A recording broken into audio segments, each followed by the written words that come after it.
గీతం యాజమాన్యానికి ప్రభుత్వం 5,000 కోట్ల ఆస్తులను ధారాదత్తం చేసిందని వైసీపీ నేత బొత్స సత్యనారాయణ, నగర వైసీపీ అధ్యక్షుడు కేకే రాజు, మాజీ మంత్రి గుడివాడ అమర్నాథ్, ఆ పార్టీ మాజీ ఎమ్మెల్యేలు ఆరోపించారు. గీతం భూములను ప్రభుత్వం స్వాధీనం చేసుకోవాలని ఆ పార్టీ నాయకులు ఆందోళన చేపట్టారు. ఇక్కడ యూనివర్సిటీ నడుపుతూ ఒక్కొక్క సీటుకి లక్షల రూపాయలు పేదల నుంచి వసూలు చేస్తూ వేల కోట్లకు పడగలెత్తింది కుటుంబం. చెప్పేవన్నీ శ్రీరంగ నీతులు, వల్లించేవన్నీ ప్రవచనాలు. తెల్లారు లేస్తే దోపిడీ అనే విషయాన్ని ఈ గీతం యూనివర్సిటీయే మనకు ఒక సాక్ష్యంలాగా కనిపిస్తుంది. ఇంతకుముందు చంద్రబాబు నాయుడు గారి ప్రభుత్వం ఉన్నప్పుడు 71 ఎకరాలు, ఎకరం 18,000కి ఇదే గీతం యూనివర్సిటీకి ఇచ్చేశాడు. 18 లక్షలకి, 18,000కి మొత్తం 15 లక్షలకి 71 ఎకరాలు ఇవ్వడం జరిగింది. మళ్ళీ ఇప్పుడు 54 ఎకరాలు గౌరవ ముఖ్యమంత్రిగా వైఎస్ జగన్మోహన్ రెడ్డి గారు ఉన్నప్పుడు ఇదంతా కూడా కబ్జా భూమి అని గుర్తించి దానికి ఫెన్సింగ్ వేసి బోర్డులు పెట్టి దాన్ని ప్రొటెక్ట్ చేయడానికి ఆ రోజు ప్రభుత్వం చర్యలు తీసుకుంది. ఆ రోజు వీళ్ళ కోర్టుకు వెళ్ళి దాన్ని స్టే తీసుకొచ్చి ఈ రోజు మా ప్రభుత్వం వచ్చింది కాబట్టి మా ఇష్టారాజ్యం అన్నట్టుగా వీటన్నిటినీ కూడా రెగ్యులరైజ్ చేసుకునే కార్యక్రమం చేస్తా ఉన్నారు. మేము అడుగుతున్నాం, ఎవరి బాబు గారు సొమ్మని మీరు 100 ఎకరాలు, వేల కోట్ల రూపాయల ఆస్తులు ఈ యూనివర్సిటీ కట్టబెడుతున్నారు చంద్రబాబు అని మేము అడుగుతున్నాం సూటిగా. అంటే మీ కుమారుడి తోడలుడు, మీ బావమరిది అల్లుడు కాబట్టి మీరు రాసిచ్చేస్తారా విశాఖపట్నం మొత్తం అని అడుగుతున్నాం.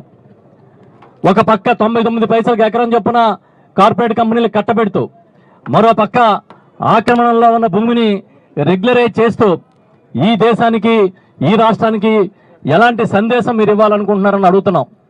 గతంలో ఏం చెప్పేవారంటే విశాఖపట్నం దోపిడీకి గత ప్రభుత్వంలో అన్ని అవకాశాలు ఉన్నాయన్నట్టుగా ప్రచారం చేసేవారు. ఎదురుగా ఉన్న ఈ టూరిజం నిర్మాణాలని జగన్ గారి ప్యాలెస్ అని ప్రచారం చేశారు. ఇవాళ మేము అడుగుతున్నాం, ఏది కబ్జా? ప్రభుత్వం కోసం నిర్మాణం చేసిన కేవలం 250 కోట్లతో అద్భుతమైన నిర్మాణాలు చేసిన ఆ భవనాలు కబ్జాయా? దానికి సరిగ్గా ఎదురుగా 100 ఎకరాలని మీ కుటుంబం కబ్జా చేశారు. ఇది నిజమైన కబ్జా అని అడుగుతున్నాం. ప్రజల్ని తప్పుదారి పట్టించి అబద్ధాలని ప్రచారం చేసి ఎన్నికల ముందు ల్యాండ్ టైటిలింగ్ యాక్ట్ తీసుకొచ్చాడు జగన్ గారు. తీసుకొస్తే భూములు లాగేసుకుంటారని తప్పుడు ప్రచారం చేసి ఇప్పుడు ఏ టైటిలింగ్ యాక్ట్ తీసుకొచ్చారని మీరు ప్రభుత్వ భూములన్నింటినీ కూడా మీ సొంత కుటుంబానికి లాక్కుంటున్నారని వైఎస్ఆర్ పార్టీ ప్రశ్నిస్తోంది. కేవలం మీ స్వార్థం కోసం మీకున్న మీడియా బలంతో తప్పుడు ప్రచారం చేసి వేల కోట్ల రూపాయలని దోచుకునే కార్యక్రమం చేస్తా ఉన్నారు. మళ్ళీ ఆ ఎంపీ గారు భరత్ గారు చెప్తాడు, మొన్న ఏదో ఆంధ్ర యూనివర్సిటీ ప్రోగ్రాంకి వెళ్ళి ఇవన్నీ పేదలు చదువుకునేవి, మా దగ్గర డబ్బున్నవాడు మాత్రమే చదువుకోగలుగుతాడు అంటాడు. అంటే మీరు ప్రభుత్వ భూములు కబ్జా చేసి మీరు లక్షల కోట్లు సంపాదించే కార్యక్రమం చేస్తూ కనీసం ఒక్క పేదవాడికైనా మీరు ఉచితంగా సీట్ ఇచ్చారా? ఇవ్వాల్సిన బాధ్యత మీకు లేదా అని అడుగుతున్నాం. నిన్న మొన్న గీతం చర్చ వచ్చినప్పుడు చాలా మంది పెద్దలు చెప్తున్నారు, 5,000 రూపాయలు తక్కువైతే కూడా అక్కడి నుంచి యూనివర్సిటీ నుంచి బయటికి పంపించే కార్యక్రమం చేస్తారు వీళ్ళని. ఇంత దుర్మార్గంగా ఒక విద్యా సంస్థ నడుపుతూ దానికోసం కబ్జాలు పెడుతూ, కబ్జా చేస్తే తప్పేంటి, ఆ భూమి మా చేతిలో ఉందంటారు. అంటే ఎవరి చేతిలో ఉన్న భూమి వాడికి చెందుతుందా అని అడుగుతున్నాం. గతంలో దున్నేవాడిదే భూమి అన్నారు. ఇప్పుడు చంద్రబాబు రాజ్యంలో కబ్జా చేసిన వాడిదే భూమి అని ఏమన్నా చట్టం తీసుకొస్తే దాన్ని చెప్పమని చెప్పి అడుగుతున్నాం. రేపు కౌన్సిల్లోనూ, ఆ తర్వాత అవసరమైతే పార్లమెంట్ వరకు కూడా ఈ చంద్రబాబు కుటుంబం భూ కబ్జాల వ్యవహారాన్ని గట్టిగా నిలదీసే కార్యక్రమాన్ని వైఎస్ఆర్ పార్టీ తీసుకుంది. మా నాయకుడు జగన్మోహన్ రెడ్డి గారు ప్రభుత్వ భూముల్ని కాపాడే కార్యక్రమం ఆ రోజు ముఖ్యమంత్రిగా చేస్తే, ఈ రోజు అధికారంలోకి వచ్చినప్పటి నుంచి పప్పు బెల్లాల్లాగా మీరు భూములు పంచే కార్యక్రమం చేస్తా ఉన్నారు. దీన్ని ఖచ్చితంగా వైఎస్ఆర్ పార్టీ అడ్డుకుంటుందని చెప్తూ రేపటి నుంచి ఇప్పటికే కార్యాచరణ ప్రకటించున్నారు పెద్దలు బొత్స సత్యనారాయణ గారి నాయకత్వంలో. ఇంకా ముందుకి దీన్ని ఏ విధంగా ఈ ప్రభుత్వ ఆస్తులను కాపాడుకోవాలి, విశాఖపట్నాన్ని కాపాడుకోవాలనే కార్యక్రమాన్ని తీసుకొస్తాం. ఇంతకుముందు చాలా మంది పెద్ద పెద్ద డైలాగులు వల్లించేవారు. ఇప్పుడు ఆ నాయకులందరూ ఏమైపోయారని అడుగుతున్నాం. మీ కూటమిలో పెద్దలకు బాధ్యత లేదా?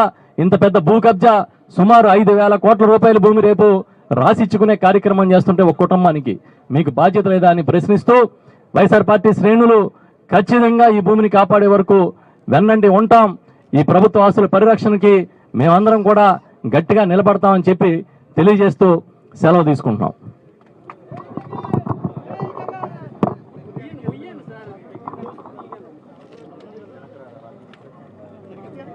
ఇంత ఎండలో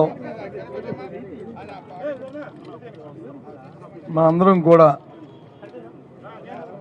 ఇక్కడికి వచ్చింది చంద్రబాబు నాయుడు గారి కుటుంబం తాలూకా భూ దోపిడీని అడ్డుకోవడానికి. వాళ్ళు ఏ రకంగా అధికారం వచ్చిన దగ్గర నుంచి కూడా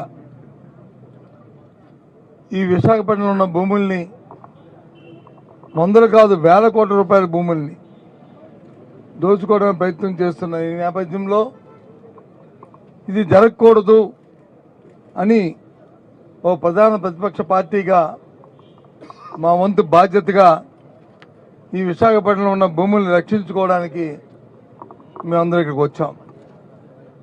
చిన్న ఉదాహరణ చెప్తాను మీకు. ఇదిగో ఈ ఫోటోలో ఉంది ఈ గీతము లోనున్న ఆ గేటు లోపల ఉన్న భూమి. దాంట్లో ప్రభుత్వం వచ్చి ఆ రోజు బోర్డులు పాతింది. ఏముందో చదవండి. హెచ్చరిక, ఈ భూమి ప్రభుత్వానికి చెందింది, ఎవరైనా అక్రమంగా ఆక్రమిస్తే శిక్షార్హులని రాస్తుంది. మేము వెళ్తున్నాం, ఇక్కడ వచ్చారు పోలీసు వారు. ఈ పోలీసులు అడుగుతున్నాం, ఈ ప్రభుత్వాన్ని ప్రశ్నిస్తున్నాం, కబ్జాదారులకు వచ్చి మీరు వచ్చి కాపలాదారులుగా ఉంటారా? ఇదేనా మీ ప్రభుత్వం? అందుకనే ఉంది పోలీసు వ్యవస్థ.